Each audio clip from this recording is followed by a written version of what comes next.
ദൈവത്തിന് മഹത്വം. Musical test മണിയുടെ പുതിയ ഒരു എപ്പിസോഡിലേക്ക് ഏവർക്കും സ്വാഗതം. ഇന്ന് ബെത്ലഹേം ടി വിയിലൂടെ നിങ്ങൾക്കായി പരിചയപ്പെടുത്തുന്നത് ഏറെ സുപരിചിതനായ, തൻ്റെ തൂലിക കൊണ്ട് മലയാള ക്രിസ്തീയ ഗാനശാഖയ്ക്ക് ഒത്തിരിയേറെ സംഭാവനകൾ ചെയ്ത, ദൈവത്തിലേക്ക് കൂടുതൽ മനുഷ്യനെ അടുപ്പിച്ച് മുന്നേറുന്ന ഒരു വ്യക്തിത്വം. ആത്മാവിനെ തൊടുന്ന നിരവധി ഗാനങ്ങൾ നമുക്ക് സമ്മാനിച്ച പ്രശസ്ത രചയിതാവും സംഗീത സംവിധായകനുമൊക്കെയായ ശ്രീ ജോൺസൺ കെ ആണ്. സ്വാഗതം.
ജോൺസൺ കെ എന്ന് പറയുന്ന ഒരു ഗാനരചയിതാവ്, എനിക്ക് തോന്നുന്നു ഒരുപാട് പാട്ടുകളിലൂടെ വിശ്വാസികൾ ആരാധന സംഗീതത്തിലും അതോടൊപ്പം തന്നെ കാഷ്വലായിട്ടൊക്കെ കേൾക്കുന്ന സമയത്തൊക്കെ ഒരുപാട് പാട്ടുകൾ, താങ്കളുടെ പാട്ടുകൾ ഇങ്ങനെ റിപ്പീറ്റ് ചെയ്ത് കേൾക്കുന്ന ഒരു എക്സ്പീരിയൻസ് പലരും പറഞ്ഞു കേട്ടിട്ടുണ്ട്.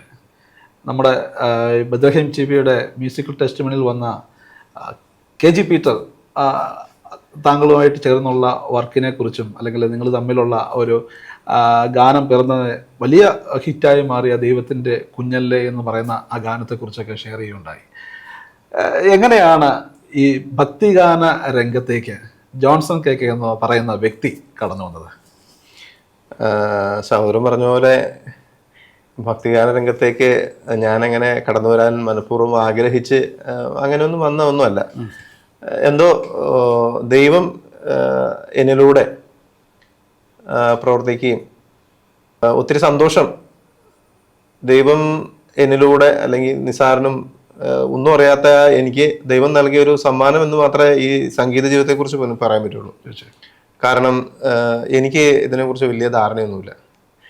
നിങ്ങൾ കേൾക്കുന്ന പല പാട്ടുകളും ഞാൻ എഴുതിയതാണ്, പക്ഷേ ചില പാട്ടുകൾക്ക് ട്യൂണും ചെയ്തിട്ടുണ്ട്. പക്ഷെ ഇതൊന്നും എൻ്റെ ബോധപൂർവമായ എന്നിലുള്ള സംഗീതത്തിൻ്റെ കഴിവുകൊണ്ടൊന്നും അങ്ങനെയല്ല. ദൈവം നമ്മൾ ഉപയോഗിക്കുന്നു എന്ന് മാത്രമേ ഉള്ളൂ. ഒരിക്കലും ഞാൻ ഇതിന് ക്രിസ്തീയ സംഗീതത്തിൽ എത്തിച്ചേരുമെന്നോ ഇങ്ങനെ എഴുതുമെന്നോ ഒന്നും വിചാരിക്കുകയും ആഗ്രഹിക്കുകയും ചെയ്യാത്ത ഒരാളാണ്. ചെറുപ്പം മുതലേ പാട്ടുകളൊക്കെ കേൾക്കും, പള്ളിയിലൊക്കെ പോകും. അന്ന് ശനിയാഴ്ചകളിലും ഞായറാഴ്ചകളിലാണ് പള്ളി പോകുന്നത്. ദിവസങ്ങൾ എപ്പോഴും നമുക്ക് പോകാൻ പറ്റത്തില്ല, അങ്ങനെ സ്കൂളിലൊക്കെ പോകുന്നതുകൊണ്ട്. അങ്ങനെ ഒരുപാട് കടുത്ത വിശ്വാസം, അങ്ങനെ സാധാരണ രീതിയിൽ ജീവിച്ചു വന്ന ഒരു വ്യക്തിയാണ് ഞാൻ. ജീവിതത്തിൻ്റെ ഒരു കാലഘട്ടം കഴിഞ്ഞപ്പോൾ പ്രത്യേകമായ ജീവിതത്തിലുണ്ടായ ഒരുപാട് ഇതിലൂടെ അനുഭവങ്ങളിലൂടെ ദൈവത്തിലേക്ക് അടുക്കുവാനും ദൈവത്തെ അറിയുവാനും അങ്ങനെ സാധിച്ചു. അങ്ങനെ ഒരു ധ്യാനത്തിൽ പങ്കെടുത്തത് വഴിയായിട്ട് എനിക്കിങ്ങനെ പാട്ട് എഴുതാനുള്ള ഒരു കൃപ ലഭിച്ചു. എനിക്ക് അറിയില്ലായിരുന്നു. ഞാൻ വളരെ ചെറുപ്പത്തിൽ അതിന് ഒത്തിരി നാൾ മുമ്പ്, ഒരു 8-9 വർഷം മുമ്പ് ഡിവൈനിൽ ധ്യാനത്തിന് പോയി. അന്നത്തെ ഫെർണാണ്ടസ് ചേട്ടൻ പാടുന്നത് കേട്ട് ആ ചെറുപ്രായത്തിൽ ഞാൻ ഒരു പ്രീ ഡിഗ്രി ഒക്കെ കഴിയുന്ന സമയത്താണ് അത് കേൾക്കുകയും വളരെ താല്പര്യത്തോടുകൂടി ചേട്ടനോട് ചോദിച്ചില്ല, ചേട്ടാ ഞാൻ പാട്ട് എഴുതി തന്നു കഴിഞ്ഞാൽ ചേട്ടൻ പാടുമെന്നൊക്കെ. പക്ഷെ അന്ന് എഴുതാനുള്ള കഴിവുകൊണ്ടൊന്നും ചോദിച്ചല്ല.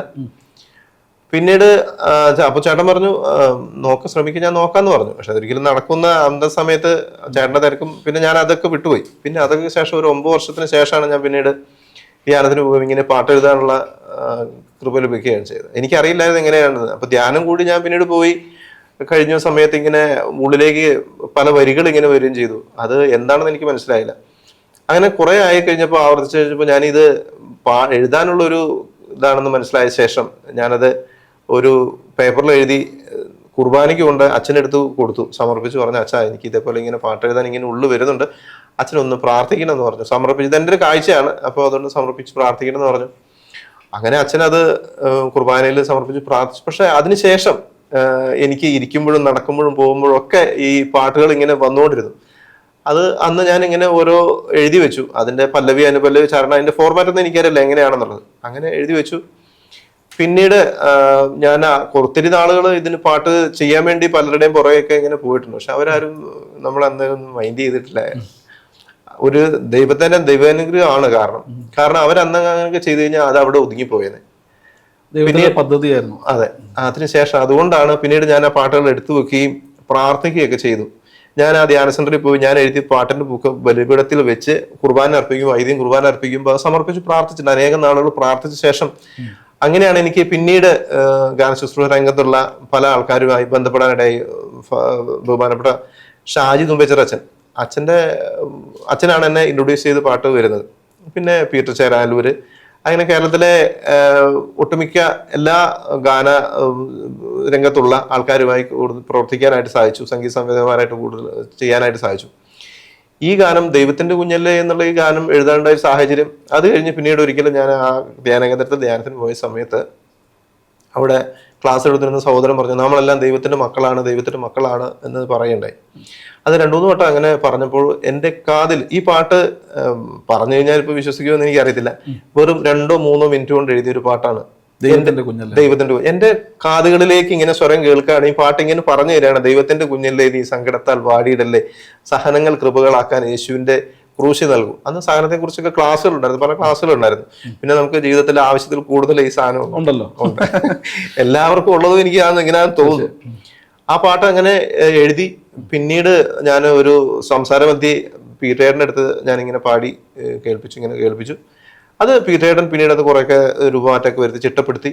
അങ്ങനെയാണത് വന്നത്. അപ്പൊ എനിക്ക് തോന്നുന്നു പീറ്റേടൻ ആ പാട്ട് അന്ന് യേശുദാസിന്റെ ഒരുപാട് പാട്ടുകൾ ചെയ്തിട്ട് ഇരിക്കുന്ന സമയമാണ്. അപ്പൊ ദാസേട്ടൻ്റെ അടുത്ത് ഈ പാട്ട് പറഞ്ഞിട്ടുണ്ട്. പക്ഷെ അദ്ദേഹത്തിന്റെ തിരക്കും അങ്ങനെ നടക്കാതെ പോയി. പിന്നീട് കുറച്ച് നാൾ കഴിഞ്ഞ ശേഷം അത് വന്നു. ആൽത്താര എന്ന് പറഞ്ഞ ആൽബത്തിലാണ് വന്നത്. ഒത്തിരി പേർക്ക് ആ പാട്ട് കേട്ട ശേഷം ഒത്തിരി പേർക്ക് ദൈവാനുഭവം ഉണ്ടായി. പലരുടെയും അത് ജാതിമത ഭേദമന്യേ ഒത്തിരി പേരെ ഇഷ്ടപ്പെടുന്നു. പക്ഷെ ആ പാട്ട് എന്റേതാണെന്ന് അധികം ആർക്കും അറിയത്തില്ലായിരുന്നു. പിന്നീട് മറ്റു പലരുടെയും പേരുകളിലാണ്, മീൻസ് കാരണം നമ്മൾ അങ്ങനെ വന്നിട്ടില്ലല്ലോ, അങ്ങനെ വരെ ഉണ്ടായത്. ആ പാട്ട് രണ്ടുപേരും നമുക്കൊന്ന് ചെറുതായിട്ട് പാടാം അല്ലേ?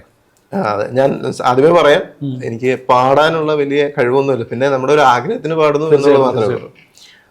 പാടാം. ദൈവത്തിന്റെ കുഞ്ഞല്ലേ നീ സങ്കടത്താൽ വാടിയിടല്ലേ, സഹനങ്ങൾ കൃപകളാക്കാൻ യേശുവിന്റെ ക്രൂശിൽ നൽകൂ, ദൈവത്തിന്റെ കുഞ്ഞല്ലേ നീ. അതിമനോഹരമായ ഗാനം കേട്ടോ. ഈ പാട്ടിൻ്റെ വരികൾ ഇത് ദൈവമായിട്ട് കൂടുതൽ അടുപ്പിക്കും. നമ്മൾ ആദ്യം പറഞ്ഞതുപോലെ ഒരു പിതാവായ ദൈവത്തിൻ്റെ സ്നേഹം മക്കൾക്ക് എങ്ങനെയാണ് ഫീൽ ചെയ്യുക, അത് ഈ വരികളിലുണ്ട്. ആ ഒരു അപ്പൻ്റെ സ്നേഹം എങ്ങനെ ഒഴുകി ഇങ്ങനെ വരികയാണ്. ദൈവത്തിൻ്റെ കുഞ്ഞല്ലേ നീ സങ്കടത്താൽ വാടിയിടല്ലേ എന്നുള്ളൊരു പാട്ട് ഒരുപാട് പേർക്ക് ആശ്വാസം പകരുന്നൊരു പാട്ടാണ്. അത് എത്രത്തോളം കാലം നിലനിൽക്കാൻ സാധിക്കും? മലയാളികൾ ഈ ഭക്തിഗാനം അല്ലെങ്കിൽ ഈശോയെ സ്നേഹിക്കുന്നവർക്ക് എന്ന് ഹൃദയത്തിൽ തങ്ങി നിൽക്കുന്ന ഒരു ഗാനം തന്നെയായിരിക്കും അത്.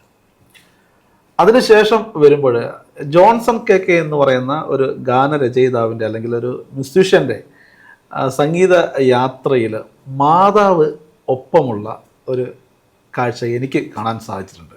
താങ്കളുടെ വർക്കുകൾ അല്ലെങ്കിൽ താങ്കളുടെ സൃഷ്ടികൾ കാണുമ്പോൾ മാതാവിനൊപ്പം നിൽക്കുന്ന ഒരു അനുഭവമാണ് നമുക്ക് സമ്മാനിക്കുന്നത്.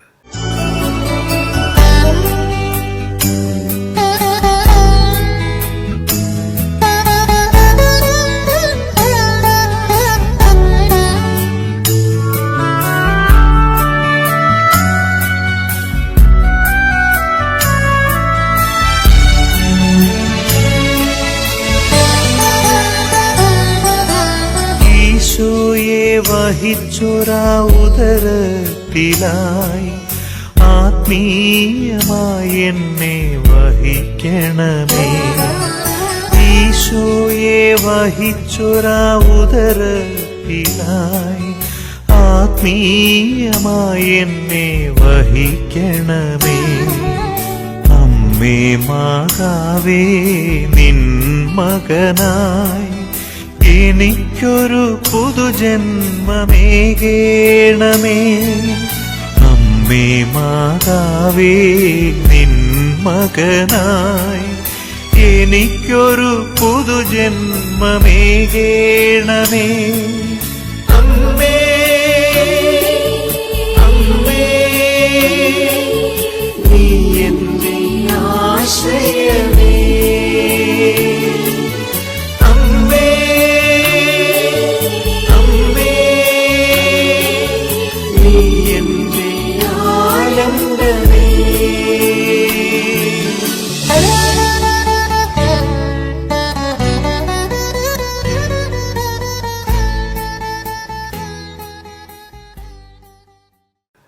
തിരുരക്തമൊഴുകിയ വഴികളിലുടമ കാൽവരി മല തേടി യാത്രയായി. എന്തൊരു വരിയ! ആദ്യം തന്നെ ഞാൻ പറയട്ടെ, ഈ ആ പാട്ടിൻ്റെ വരികൾ നമുക്കറിയാം. ഈ പാഷൻ ഓഫ് ദ ക്രൈസ്റ്റ് എന്ന് പറഞ്ഞ ആ ഒരു സിനിമയൊക്കെ നമ്മുടെ ഹൃദയത്തെ എത്രമാത്രം നൊമ്പരപ്പെടുത്തി, ഈശോയുടെ സഹനത്തെ, പീഡാസഹനത്തെ. അതുപോലെ തന്നെ നമ്മുടെ ആ പാട്ടിൻ്റെ വരികൾ കേൾക്കുമ്പോൾ തന്നെ മാതാവ് അനുഭവിച്ച ആ ഒരു സങ്കടക്കടൽ, കാൽവരി മലയിലേക്കുള്ള യാത്രയിൽ അനുഭവിക്കുന്നത്, ജപമാലകൾ എങ്ങനെ ഉയരുന്നു, അല്ലെങ്കിൽ ജപമാല മണികളെക്കുറിച്ചുള്ള ആ വരികളൊക്കെ എങ്ങനെയാണ് തിരുരക്തം ഒഴുകിയ ആ ഗാനത്തിലേക്ക് വരുന്നത്? സഹോദരൻ പറഞ്ഞു ഈ ഗാന മേഖലയിലുള്ള എൻ്റെ ആരംഭം എന്നൊക്കെ പറഞ്ഞ് എൻ്റെ വ്യക്തി ജീവിതത്തിൽ, ഞാൻ ഈ ഗാനങ്ങളൊക്കെ എഴുതുന്നതിന് മുമ്പ് എൻ്റെ വ്യക്തി ജീവിതത്തിൽ പ്രത്യേകമായിട്ടുള്ള ഒരുപാട് സഹനങ്ങളിലൂടെ കടന്നുപോയ സമയത്ത് ശരിക്കും പറഞ്ഞാൽ ഈശോയിലേക്കും വിശ്വാസത്തിലേക്കൊക്കെ എന്നെ കൂടുതൽ അടുപ്പിച്ചത് ഞാൻ പ്രാർത്ഥിച്ച് മാതാവിൻ്റെ മുമ്പിൽ മെഴുകുതിരി എത്തിച്ച് പ്രാർത്ഥിച്ച് തുടങ്ങിയ ഇതാണ്. അപ്പം അന്ന് പ്രാർത്ഥിച്ച് പല കാര്യങ്ങളും നമുക്കിപ്പം എന്തെങ്കിലും എന്താ പറയുക, ലോകത്തിൻ്റെതായിട്ടുള്ള പല കാര്യങ്ങൾക്ക് വേണ്ടി പിന്നീട് തിരിച്ചറിവുകളാണ് നമ്മൾ മാറ്റുന്നത്. പക്ഷേ ദൈവം ആഗ്രഹിച്ചിരുന്നതും എന്നെ അങ്ങനെ ഒരു രീതിയിലായിട്ട് ഏറ്റെടുക്കണമെന്നുള്ള ഇതുകൊണ്ടായിരിക്കും. കാരണം മാതാവാണ്, പാപികളുടെ സങ്കേതമാണല്ലോ അമ്മ. മുള്ളുകൾ തിങ്ങും മഹിയിൽ പൊട്ടിവിരിഞ്ഞൊരു മലരെ സ്നേഹപ്പൊന്നൊളി തൂകും കന്യാമാതാവേ. മുള്ളുകൾ തിങ്ങും മഹിയിൽ പൊട്ടിവിരിഞ്ഞൊരു മലരെ സ്നേഹപ്പൊന്നൊളി തൂകും കന്യാമാതാവേ. നിന്നെ തേടും സുതരെ കൈവെടിയല്ലേ തായേ. നിന്നെ തേടും സുതരെ കൈവെടിയല്ലേ തായേ. നിന്മകനീശോയ്ക്കരികെ ചേർത്തു നിർത്തണമേ. നിന്മകനീശോയ്ക്കരികെ ചേർത്തു നിർത്തണമേ. Ave Maria, Ave Maria, Ave Maria. എൻ്റെ വളരെ വലിയ ആഗ്രഹമാണ് മാതാവിനെ കുറിച്ച് ഒരുപാട് എഴുതണം. സാധാരണ നമ്മൾ സങ്കടങ്ങളും അല്ലെങ്കിൽ ദുഃഖങ്ങളും അങ്ങനെ ഒരു അമ്മയുടെ എന്താ പറയാ, നമുക്ക് അങ്ങനെയുള്ള കാര്യങ്ങളാണ് എഴുതുന്നത്. പക്ഷെ എനിക്ക് മാതാവിൻ്റെ സ്തോത്രഗീതത്തിൽ പറഞ്ഞ സകല തലമുറകളും എന്നെ ഭാഗ്യവതി എന്ന് പ്രകീർത്തിക്കും. ഒരിക്കലും ഈശോയോട് ഈ ചെയ്ത കാര്യങ്ങളെ കുറിച്ച് പറയുമ്പോൾ ഒരു ആൾ അതിലുള്ള ജനക്കൂട്ടത്തിൽ നിന്ന് ഒരാൾ വിളിച്ചു പറയുന്നു, നിന്നെ വഹിച്ച ഉദരവും നിനക്ക് പാലൂട്ടിയ മുലകളും എത്ര ഭാഗ്യമുള്ളതാ. അപ്പം ഈശോയോട് പറഞ്ഞു, ഈശോയെ മാറ്റപ്പെടുത്താൻ വേണ്ടി പറഞ്ഞ കാര്യം മാതാവിനെ കുറിച്ചാണ്. അപ്പൊ ഈശോ പറഞ്ഞു, ദൈവവചനം കേട്ട് കൂടുതൽ അനുസരിക്കുന്നവര്, അപ്പം എൻ്റെ അമ്മ ഇതാണ്, ഇങ്ങനെയാണ് അവള് മഹത്വപ്പെട്ടത്. അപ്പം എത്രത്തോളം മാതാവിനെ നമ്മൾ മഹത്വപ്പെടുത്താൻ അതുവഴി ഈശോയിലേക്ക് ഞാൻ എത്തിക്കഴിഞ്ഞ മാതാവിലൂടെയാണ്. കാരണം ഈ എനിക്കറിയുന്നു നമ്മുടെ തലച്ചോറിന്റെ പ്രവർത്തനം എന്ന് വെച്ചാൽ നമ്മുടെ ഇടതുഭാഗം എന്തെങ്കിലും ക്ഷതം സംഭവിച്ചു കഴിഞ്ഞാൽ നമ്മുടെ വലതുഭാഗത്താണ്, ശരീരത്തിന്റെ വലതുഭാഗത്താണ് അത് ഏൽക്കുന്നത്. അപ്പൊ അതുപോലെ വലതുഭാഗത്താണെങ്കിൽ ശരീരത്തിന് ഇതുപോലെ ഒരു കണക്ഷൻ ഈശോയും മാതാവും തമ്മിലുണ്ട്. അപ്പൊ മാതാവിനെ കൂടുതൽ നമ്മൾ സ്നേഹിക്കുകയും പ്രാർത്ഥിക്കുകയും ഒക്കെ ചെയ്യുമ്പോൾ അത് ഈശോയെ കൂടുതൽ സ്നേഹിക്കും. കാരണം മാതാവിനെ സ്നേഹിക്കാനുള്ള ആ ഒരു കൃപ നമുക്ക് തരുന്ന ഈശോ തന്നെയാണ്. അപ്പൊ ഈശോയ്ക്ക് മാതാവിനോടുള്ള ആ ഒരു സ്നേഹമുണ്ടല്ലോ. കാനായിൽ കാട്ടിയ പോൽ അത്ഭുതമെന്നിവിടെ കാട്ടിടുവാൻ ഈശോയോടമ്മ പറഞ്ഞിടണേ. കാനായിൽ കാട്ടിയ പോൽ അത്ഭുതമെന്നിവിടെ കാട്ടിടുവാൻ ഈശോയോടമ്മ പറഞ്ഞിടണേ. Maria, Ave Maria, Ave Maria, Ave Maria. ഞാൻ പലപ്പോഴും പ്രാർത്ഥിക്കുന്നത്, ഈശോയെ എനിക്ക് ഈശോ മാതാവിനെ സ്നേഹിച്ചതുപോലെ സ്നേഹിക്കാനുള്ള കൃപ തരണേ. അതുപോലെ എനിക്ക് മാതാവ് ഈശോയെ സ്നേഹിച്ചതുപോലെ സ്നേഹിക്കാനും പ്രാർത്ഥിക്കാനുള്ള കൃപ തരണമെന്ന്. അപ്പം എനിക്ക് വളരെ ആഗ്രഹമാണ് മാതാവിനെ കുറിച്ച് പാട്ടുകൾ എഴുതുക എന്നുള്ളത്. വളരെ അതിന് കാരണം ഒരുപക്ഷെ ഞാൻ ഈ പാട്ട് എഴുതി തുടങ്ങുന്നതിന് ആ സമയത്താണ് ഷാജിച്ചന്റെ അമ്മേ തായി എന്നൊക്കെയുള്ള പാട്ടുകൾ വരികയും അതുവരെ അങ്ങനെയാണ് പിന്നീട് ഷാജിച്ചനെ പരിചയപ്പെട്ടത്. അങ്ങനെ ഞാൻ ഈ പാട്ടുകൾ എഴുതിയിരുന്ന സമയത്ത് അങ്ങനെ ഷാജിച്ചനിലൂടെയാണ് ആദ്യം പാട്ട് എൻ്റെ പുറത്തിറങ്ങിയത്. 2007 തലമുറ നിന്നെ വാഴ്ത്തുന്നു അമ്മ എന്നുള്ളൊരു പാട്ടാണ്. പ്രാർത്ഥന എന്നായിരുന്നു ആൽബത്തിന്റെ പേര്. പുതുമുഖങ്ങളായ കുറെ ആൾക്കാർ കൂട്ടിച്ചേർത്താണ് അത് ചെയ്തിരുന്നത്. അതിലൊരു പാട്ടായിരുന്നു. അതിൽ ആ ഒരു പാട്ടിന്റെ ബിറ്റിനിടയ്ക്ക് അമ്മേ തായി എന്നുള്ള അത് അങ്ങനെ കണ്ടിന്യൂ ആയിട്ട് അങ്ങനെ വരുന്നുണ്ട്. അപ്പൊ എനിക്ക് ഒത്തിരി സന്തോഷം തോന്നി. പിന്നീട് ഞാൻ ജീസസ് യൂത്ത് മിനിസ്ട്രിയിലൂടെ പ്രവർത്തിക്കുമ്പോൾ അങ്ങനെയാണ് ഞാൻ ഈ സംഗീതമയത്തിൽ കെയ്റോസ് മാഗസീനിലെ അവരുടെ ആ പുറന്താളിന്റെ ഉൾവശത്ത് മാതാവിനെ കുറിച്ച് പാട്ടുകൾ ഇങ്ങനെ വരുമായിരുന്നു. അങ്ങനെ അതിൽ പ്രസിദ്ധീകരിച്ച ഒരു പാട്ടാണ് ഈ തിരരക്തമൊഴുകിയ വഴികളിലൂടെ എന്നുള്ള പാട്ട്. ചേട്ടന്റെ പാട്ട് പ്രസിദ്ധീകരിച്ചു. അത് കണ്ടിന്യൂസ് കുറെ എൻ്റെ പാട്ടുകൾ അങ്ങനെ വന്നിരുന്നു. അപ്പോൾ ആ പാട്ട് ഞാൻ പിന്നീട് ഷായിച്ചന് കൊടുക്കുകയും ഷായിച്ചൻ അത് മ്യൂസിക് ചെയ്യുകയും വളരെ മനോഹരമായി ഗസ്റ്റായിട്ട് അത് പാടി ഓർക്കസ്ട്രേഷൻ ഒക്കെ ഒരുപാട് പേര് എന്നോട് വളരെ വ്യക്തിപരമായിട്ട് അറിയുന്ന ആൾക്കാർ ഒത്തിരി അവരെ സ്വാധീനിച്ചിട്ടുണ്ട്. ഞാൻ എഴുതിയ പാട്ടുകളിൽ വെച്ച് എനിക്ക് ഏറ്റവും ഇഷ്ടപ്പെട്ട ഒരു ഗാനം കൂടിയാണ് തിരരക്തമൊഴുകിയ വഴികളിലൂടെ. ശരിക്കും നമ്മൾ ജപമാലയെ കുറിച്ച് ചേരുമ്പോൾ ജപമാല മാതാവ് ഡൊമിനിക്ക് കൊടുത്തതാണ്. പക്ഷെ അതിന്റെ ആ മണികളില് അതിന്റെ ശക്തി എന്നൊക്കെ പറയുന്നത് ഒരു ആന്തരികമായ ഒരു പ്രചോദനമായിട്ടുള്ള എനിക്ക് തോന്നി ഈശോയുടെ കാൽവരിയിലേക്കുള്ള യാത്രയിൽ ഒഴുകി വീണ രക്തത്തുള്ളികൾ അത് മണികളായി വടൂരി മണികളായി കോർത്തെടുത്ത് മാതാവ് നമുക്ക് തന്നു. അതിൽ ആ ദൈവസ്നേഹത്തിന് ആ ജപമാലയിൽ പ്രാർത്ഥിക്കുമ്പോൾ ഈശോയുടെ പീഡാസനങ്ങളും ജീവിതവും ഒക്കെ തന്നെയാണ് നമ്മൾ ധ്യാനിക്കുന്നത്. അപ്പൊ അതിലെ സുഗന്ധം ദൈവസ്നേഹമാണ് നമ്മളിലേക്ക് കടന്നു വരുന്നതാണ്. പിന്നീട് എനിക്ക് ഒത്തിരി പേര് ഇങ്ങനെ ഇതിനെക്കുറിച്ച് പറയുന്നതായിട്ടുണ്ടായി. പിന്നെ ഈശോയുടെ പീഡാനുഭവ ചരിത്രം എന്ന ഒരു വ്യക്തി എഴുതിയ പുസ്തകമുണ്ട്. അതിൽ 2 ഭാഗങ്ങളായിട്ടുള്ള അതിലും ഞാൻ ഇതിനെക്കുറിച്ച് ഇങ്ങനെ പറഞ്ഞ് കേട്ടിട്ടുണ്ട്. ഞാൻ ഈ പറഞ്ഞ ഈ വരികളുടെ അതിനോട് അനുബന്ധപ്പെട്ടിട്ടുള്ള കാര്യങ്ങൾ. അപ്പോൾ അത് എൻ്റെ വ്യക്തി ജീവിതത്തിൽ ഒരുപാട് ഞാൻ എഴുതിയ പാട്ടുകളിൽ അധികവും മാതാവിനെ കുറിച്ചുള്ള പാട്ടുകളാണ്.